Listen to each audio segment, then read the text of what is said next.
La vagabondance continue avec un passage rapide, entre guillemets, depuis la Loire jusqu'à l'Atlantique. Il s'est passé plein de choses, mais de routine, en fait, pour moi, on va dire.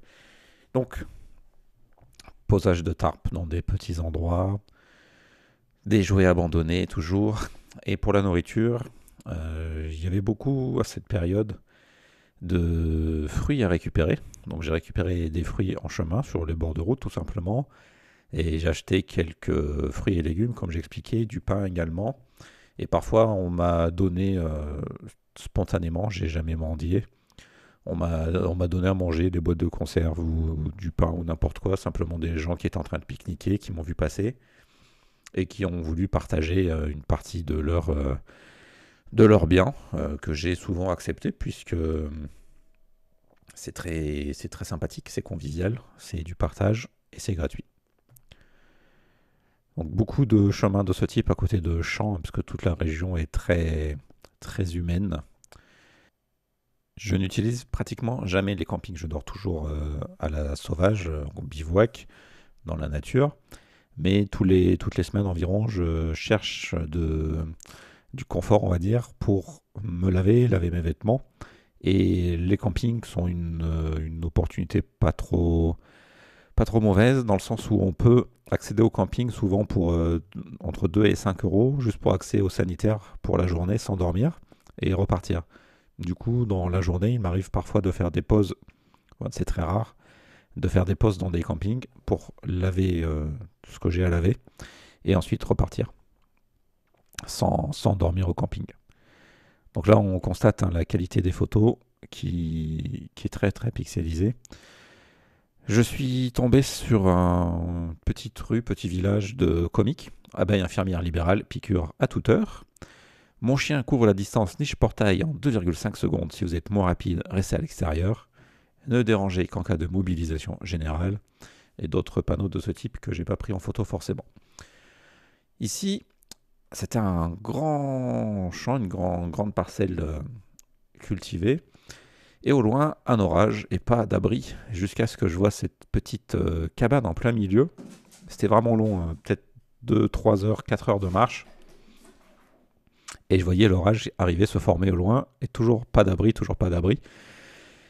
Et j'arrive à cette cabane, pile au bon moment, il commençait à tomber des gouttes, et ça s'appelait À l'Espérance. Alors, c'est rien, mais c'est un toit. Il n'y a rien à l'intérieur. Ça m'a permis de passer un orage très violent. Euh, Très content de ne pas l'avoir passé à genoux à côté d'un caillou sous ma bâche.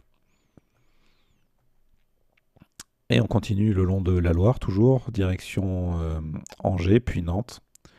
Toujours avec de la cueillette en bord de route, toujours avec la tarpe dans des coins un petit peu reculés de l'humanité, puisque j'évite absolument toujours de dormir dans des endroits peuplés, dans les parcs notamment. Euh, J'évite toute présence humaine quand je dois camper parce que le seul danger que j'ai ressenti, ça venait toujours des humains, jamais de mon environnement. Après, évidemment, il y a les phénomènes météorologiques, par exemple, la température très hausse ou très basse, mais on sait que ça existe, on peut s'adapter, alors que l'humain, on ne peut pas faire grand-chose. Ici, un chat qui avait ses yeux, c'est pas pour la photo, il avait ses yeux tout le temps quand il s'est déplacé, et j'ai trouvé ça curieux. Vers Saumur, des gens qui habitent dans la roche, qui habitaient et qui habitent toujours. On arrive à côté de Parnay, donc ici le méridien point zéro, un lieu remarquable, passe plusieurs points en France, mais là c'était indiqué par un panneau. Le hamac, le tarp en alternance en fonction du sol, en fonction des envies, en fonction de la météo. Ici j'ai trouvé que ça ressemblait à un arc avec le bois tendu comme une flèche vers le ciel. Voilà. Le hamac en position très tendue ici, très haute. Euh, le sol était un peu mouillé malgré l'apparence sèche du sol. Et c'est surtout la position de pause quand je vais dormir, le hamac sera pas aussi tendu. Donc là, la tarpe très proche du hamac, puisque l'idée c'est de détendre le hamac. Et une fois que le hamac est en banane là-dessous, eh bien le tarpe, la bâche, est au-dessus. La moustiquaire ma meilleure amie, pour de nombreuses nuits. Paysage pas trop dégueu de l'autre côté de la Loire. Et les cimetières. Les cimetières, ce sont également de bons amis du vagabond, puisque dans les cimetières, on trouve presque toujours de l'eau potable à un robinet, puisque les gens arrosent les plantes. Et très souvent dans les cimetières, eh bien, je fais une petite toilette rapide, brossage de dents, lavage de cheveux, parfois une lessive, enfin une lessive, un rinçage, puisque j'utilise pas de produit, que de l'eau donc, pour éviter de polluer partout où je passe. Toujours du camping. Alors là, c'est une pause du midi. Le hamac, c'est juste pour faire la sieste ou le repos, c'est pas pour dormir, parce que je disais précédemment que j'évite les coins peuplés pour dormir. La compagnie des insectes, des fourmis, des araignées et plein d'autres petites bestioles. Des arbres qui se tiennent par la main, bras dessus, bras dessous. Un haut fourneau qui servait, je crois, pendant la guerre mondiale pour faire des trucs. Cette table, je la passe ici pour la première fois et je la repasserai dans l'autre sens un peu plus tard, mais on en parlera dans la prochaine vidéo. Probablement. Ça, c'était quoi? Ah oui, une nuit horrible. On distingue difficilement, mais on distingue mon tarp à gauche, en bas à gauche là, de l'écran. En fait, il faisait nuit, il commençait à pleuvoir et j'avais trouvé aucun endroit accessible pour poser ma tente. Et en fait, là, je suis à côté d'un rond-point, à côté d'une route passante, à côté d'un chantier à gauche. J'ai dormi, j'ai somnolé ici en attendant le soleil et je suis reparti très très tôt, pratiquement pas dormi. C'est exceptionnel que je dorme dans des conditions comme celle-ci. Et enfin, de l'Atlantique. Je me pointe sur l'Atlantique avec mon sac, mes grosses chaussures, mon bâton, mon chapeau. Évidemment, les gens qui sont en train de faire bronzette se posent des questions. Je rencontre des gens qui m'invitent à dormir à la maison. J'accepte avec plaisir, ça permet une fois de plus de faire la toilette et de se poser un peu et d'avoir quelques discussions courtoises avec des gens de bonne compagnie. Voilà, je crois que c'était la Baule, une exposition de peinture dans une chapelle. Je prends pas mal de bâtiments religieux en photo, c'est pas du tout une attirance de ma part. Pour le divin, c'est plus que les bâtiments sont souvent remarquables ou ouverts au public. Donc ce sont des abris tout simplement, ça pourrait être n'importe quoi, un bunker, mais il s'avère que ce sont souvent des bâtiments religieux. Ici, je vais enterrer mon sac parce que j'ai rencontré quelqu'un sur le bord de la route qui m'a invité à aller à son lieu de travail, une sorte d'EHPAD pour les personnes âgées. Elle m'a invité donc à aller pique-niquer avec elle, et elle au pluriel avec les personnes âgées.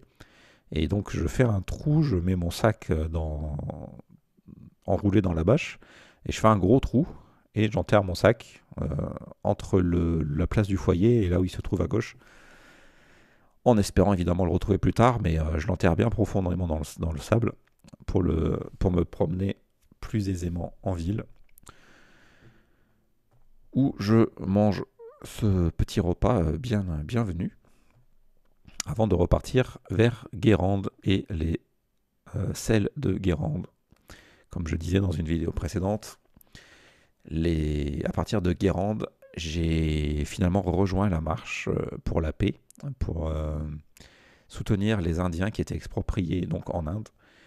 Et nous étions jusqu'à 200 sur certaines étapes, mais en général entre 10 et 50 sur la plupart des étapes, entre Guérande et Paris, mais ça sera l'objet de la vidéo suivante. J'arrive en avance par rapport à l'heure du départ, plusieurs jours en avance. Donc je traîne à droite à gauche, je fais le tour de Guérande, je fais le tour de ce qu'il y a à voir à côté. Je rencontre quelques personnes à droite à gauche qui m'invitent un petit peu, notamment une personne qui m'invite dans sa yourte. Différents coins, la maison du sabot, entrée interdite au casse-pied, chien bête et méchant, voilà. Et ici, je suis la veille du départ, donc il fait plutôt beau, la météo est sympa, et ce ne sera pas le cas le lendemain. Ça sera le point de départ de la fameuse marche. Et voici donc les marcheurs qui se pointent, l'organisation La Paix en Marche. Et ici, je vais bientôt couper la vidéo, c'est simplement pour montrer la différence de météo, puisque là les gens sont sortis le parapluie, et sur les personnes qui tiennent la banderole pour marquer le coup au niveau des médias, on voit la deuxième personne en partant de la droite, qui a les cheveux blancs et la peau très sombre. Il s'agit d'un des arrière-petits-fils de Gandhi, puisque la marche, pour soutenir les Indiens, fait évidemment appel à la marche de Gandhi qui, pour ne pas payer le sel, les impôts du gouvernement des colonies britanniques, est allé chercher son sel à pied jusqu'à l'océan, d'où la marche de Gandhi, d'où la marche ici pour la paix, pour soutenir les Indiens. Mais les détails, ce sera pour la vidéo suivante. En bord de Loire, je passe devant de nombreux châteaux ou masures de grande prestance, fermés, cadenassés, avec des chiens, des barbelés. Et j'écris ça dans mon carnet. Aboyez, grognez, jappez, pauvres marcheurs de silence et de paix. Bondissez, remuez, grattez. Votre fidèle maître donnera la pâtée. Alarme, grillage, barbelés. À mes yeux, vos châteaux sont bien laids. Sécurisez, enfermez, dénoncez. Vous n'avez rien qui me soit d'intérêt.